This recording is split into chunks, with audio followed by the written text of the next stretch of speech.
I provide technical assistance to the Office of Food for Peace's global programs, mostly on the development side, which are the programs that help build up the capacity of those farmers in the countries that we're worried about, the most vulnerable people, to be able to survive shocks of whatever case they may be, droughts, floods, whatever, so that their livelihoods are not completely destroyed by the shock and they're able to recover from it and bounce back. The overall term for that we call resilience. And so my goal is to improve the resilience of these farms all throughout the world in our targeted countries where the people who are sort of the most hungry and the most vulnerable live. I am from the mean streets of New York City, and I became a farm boy only later in my life.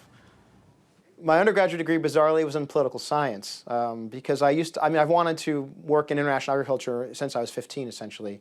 And when I was a younger person, I believed that the problem was political rather than technical. And then as I slowly learned about this in undergraduate, I figured out that it was actually both, as much technical as it was political. And then I realized for my particular skill set, I needed to have a technical background to be able to help the developing country farmers actually grow more food on the land that they had available with the limited resources they had available. So after undergraduate, I actually went and farmed for 3 years under very similar conditions to what you would find in developing countries. Bad soils, resources very, very limited, no tractors, all with the back. So my back still hurts from that experience. But I learned a lot and was able to sort of experience farming as a market farmer would have in, say, Zimbabwe or in South Africa. I studied soil fertility at the University of Hawaii in Manoa on tropical soils. So I looked at nitrogen pollution, essentially preventing it from getting into the groundwater. And we worked on a watershed-based scale where I studied different land uses within that watershed, including seed corn production, pineapple production, and then people's backyards. And I looked at the various contributions to the entire watershed scale of nitrate leaching through those different land uses.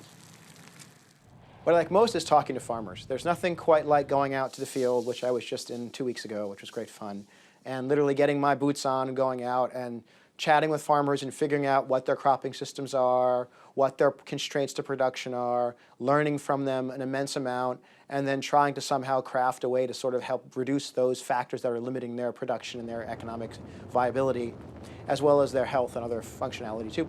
You have to be able to think like a farmer. So for those of you out there who are farmers, that really will help you, your ability to sort of be empathetic to the people or to the beneficiaries we're trying to help. And that is a skill set that not a lot of people have. It's very hard to think like a farmer unless you've actually done it, in terms of having the right inputs and then selling your food for a profit and then marketing your food, because oftentimes these farmers are also their own marketers as well. So there's all these sort of skill sets that go into farming that you really can't learn easily without doing it yourself.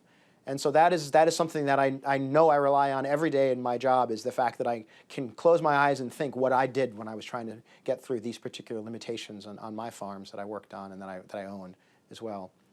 And I just think in general having a strong scientific background, not necessarily really specific, but a broad scientific background in agriculture really helps, because we deal with different crops and different cropping systems from all over the world under very different situations, from huge amounts of rainfall to the desert.